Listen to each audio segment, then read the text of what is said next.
నమస్తే వీతిను స్వాగతం లక్ష్మణ సమాజం దసరా ఉత్సవాలు ఘనంగా నిర్వహిస్తున్నారు.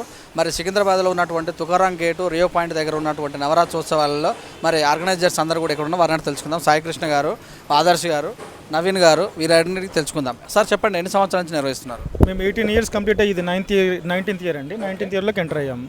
ఫస్ట్ 18th year అంటారు కదా, ఫస్ట్ ఎట్లా స్టార్ట్ చేశారు?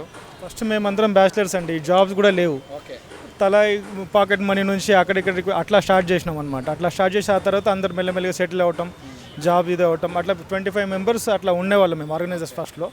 ఆ తర్వాత రాను లైఫ్తో బిజీతో ఒక్కొక్కరు తగ్గిపోయి టోటల్గా ఇప్పుడు 6 to 7 members మిగిలిపోయినాం. కాకపోతే ఈ సిస్టమ్ అనేది కంటిన్యూ అవ్వాలని ఇంకా అందరి కోసం అని చెప్పేసి ఈ 9 days అనేది ఎటువంటి అంటే ఎవరి లైఫ్లో వాళ్ళు బిజీగా ఉంటున్నారు. ఈ 9 days అన్న ఇక్కడ కలుస్తారని, అందరు గ్యాదరింగ్ అవుతారని, సోషలైజ్ ఆ ప్రకారంగా మూవ్ అవుతున్నామండి. ఇప్పుడు ఎంతమంది? 6 ఎవరా? వాళ్ళ పేరు చెప్పి ఒకసారి. ఇప్పుడు నవీన్, ఆదర్శ్, సాయి, ప్రేమ్, వేణు, లక్ష్మణ్, ఇట్లా కొంచెం మంది ఉన్నారు. ఇంకా ఫ్రెండ్స్ ఉన్నారు. మెయిన్ ఒక అతను ఉన్నాడు వినోద్ అని చెప్పేసి, గోకా వినోద్ బాబు అని, రోషన్ యాడ్స్ అని, అతను ముందుకు వచ్చి మీరు నేను సపోర్ట్ చేస్తానని చెప్పి మేజర్ కాంట్రిబ్యూషన్ ఆయన చేసేసి కొద్దిగా హెల్ప్ కూడా చేశాడు. ఆయన కూడా మోటివేట్ చేశాడు. మళ్ళీ స్టార్ట్ చేసినాం అట్లా. చెప్పండి ఆదర్శ్ గారు, 9 రోజులు కదా, 9 రోజులు ఎలా ఉంటారు? 9 రోజులు అన్నీ అంటే మొత్తం ఉపవాసాలు ఉండేసి అమ్మవారి కంకణం కట్టుకొని దీక్ష చేసుకుంటా మార్నింగ్ ఈవినింగ్ పూజలు చేసుకుంటూ ఉంటాం. నిత్యం ఎంతమంది వస్తుంటారు ఇక్కడ భక్తులు? నిత్యం ఒక 50 నుంచి 100 మంది అయితే ఎప్పుడు ఉంటారు. ఫ్లో అయితే ఎప్పుడు కంటిన్యూస్ ఫ్లో ఉంటుంది. ఎందుకంటే బియ్యాలు పోసేటోళ్ళు వస్తుంటారు, పూజలు చేసుకుంటారు. మార్నింగ్ ఈవినింగ్ 2 పూటలు పూజ జరుగుతుంది ఇక్కడ. ఈవినింగ్ మాత్రం ఫుల్ రష్ ఉంటుంది. మెయిన్ రోడ్ అవడంతో బయటి వరకు ఫుల్ మొత్తం నిండిపోతుంది. కల్చరల్ ప్రోగ్రామ్స్ ఏమైనా చేస్తుంటారు ఈవినింగ్? ఎట్లా భజన పాట అంటే మన ఆడపడుచులు అమ్మాయిలు వచ్చి దాండియా లాంటివి ఆడుతుంటారు. ఇప్పుడు వాళ్ళు బతుకమ్మ కాబట్టి అది కూడా ఫుల్ ఫ్లెడ్జ్గా ఆడతారు. మరి అన్నదాన కార్యక్రమం ఎప్పుడైపోయింది? 2nd date జరిగిందండి. ఆ రోజు అన్నపూర్ణ దేవి అవతారం కాబట్టి ఆ అవతారం కలిసి వస్తుందని చెప్పి ఆ రోజే స్పెషల్ కాబట్టి ఆ రోజే అన్నదానం చేస్తామండి.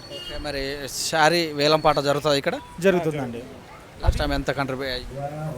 లాస్ట్ టైం ఒక ఇంచుమించు 10,000కి వెళ్ళినాయండి. అంటే మేము మామూలుగా డిమాండ్ లాగా చేయము. అంటే ప్రతి భక్తుడికి అందేటట్టు రీజనబుల్ రేట్లో 100 rupees నుంచి అట్లా స్టార్ట్ చేస్తాం. మాక్సిమం ఒక 800 to 1000 పోతుంది. కాకపోతే శారీ కాస్ట్ 2000, 3000 ఉన్నా కూడా మేము తక్కువలో ఇచ్చేస్తాం. అంటే భక్తులకు అందాలని చెప్పేసి. ఎలా అనిపిస్తుంది దుర్గమాత పూజలు చేసినందువల్ల మీకు ఏమైనా లాభసాటి అంటే భక్తి? చాలా బాగుందండి. ఇది 18 సంవత్సరాలు అయిపోయింది. ఈ 19వ సంవత్సరము అమ్మవారి దయ ఉంది, బాగా మంచిగా అవుతుంది మాకు అందరికీ. అదే ఇంకా కంటిన్యూ చేయాలనేసి ఉన్నది మాకు. వచ్చే భక్తులకు మీరు ఏమని చెప్తుంటారు? మేము ఏంటంటే ఇక్కడ కులమా అంటే పెద్దోళ్ళు చిన్నోళ్ళు లేకుండా మీరు చందాలు ఇచ్చినా ఇవ్వకున్నా వచ్చి పూజలు చేసుకొని అధిక సంఖ్యలో పాల్గొనాలని అందరినీ మేము విన్నపించుకుంటాం. అంతే. దసరా రోజు స్పెషల్గా ఉంటుంది? దసరా రోజు స్పెషల్ అంటే చండీ హోమం ఉంటుందండి ఎర్లీ మార్నింగ్. ఆ తర్వాత ఈ విగ్రహం అయ్యాన్ని కదిలిస్తారు. ఆ తర్వాత ఒడిబియ్యం వండుతామండి. ఒడిబియ్యం వండి ఆ తర్వాత ఈవినింగ్ దర్శనాలు ఉంటాయి. అదే రోజు వేలం పాట చేస్తాం అనమాట, బయలు దర్శనం. ఊరేగింపు ఎక్కడ తీసుకుపోయే అవకాశం ఉంది? ఇది ట్యాంక్ బండ్ అండి. ఎంతమంది పాల్గొంటారు దానికి? చాలామంది పాల్గొంటారు. అంటే పెద్దగా ఊరేగింపు జరుగుతుంది. ఇంతకుముందు విజయవాడ నుంచి డాన్సర్లు ఇట్లా పిలిచేవాళ్ళం. ఇప్పుడు పెద్దగా కుదరట్లేదు. కాకపోతే బ్యాండ్, డప్పులు అలాంటివి కొంచెం సాంస్కృతిక కార్యక్రమాలు ఉంటాయి. చాలామంది ఉంటారు, 400-500 మందితో వెళ్తుంది. చెప్పండి అమ్మా. ఇక్కడనే మాకు నిలబెట్టుకుంటట్టు చేయండి.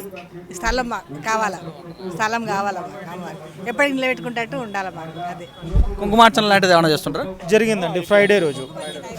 ఆ రోజు మహాలక్ష్మీదేవి అవతారం ఉండిందండి. ఆ రోజు కుంకుమార్చన ఈవినింగ్ పూజ జరిగిందండి. థ్యాంక్ యూ అండి, థ్యాంక్ యూ వెరీ మచ్. ఇదండి మరి ఇక్కడ మేము గత 18 సంవత్సరాల నుంచి పెడుతున్నాము. ఈ 19వ సంవత్సరం. మరి మేము ఫస్ట్లో మొదటి సంఖ్యలు ఎక్కువగా ఉన్నాం, ఇప్పుడు 6 ఉన్నాం. చాలామంది భక్తులు కూడా చాలా చక్కగా చేస్తున్నారు. మేము భక్తి శ్రద్ధలతో నిర్వహిస్తామని మరి సాయి కృష్ణ గారు, మరి ఆదర్శ్ గారు, నవీన్ గారు ఇక్కడ ఉన్నట్టు ఆర్గనైజర్ తెలియజేస్తారు. చూస్తూనే భక్తి రస గీతాలను మరి దసరా స్పెషల్గా మీతో ఎప్పటికప్పుడు షేర్ చేస్తూ ఉంటాం. కెమెరామెన్ నవీన్తో మీ సురేష్ దండు.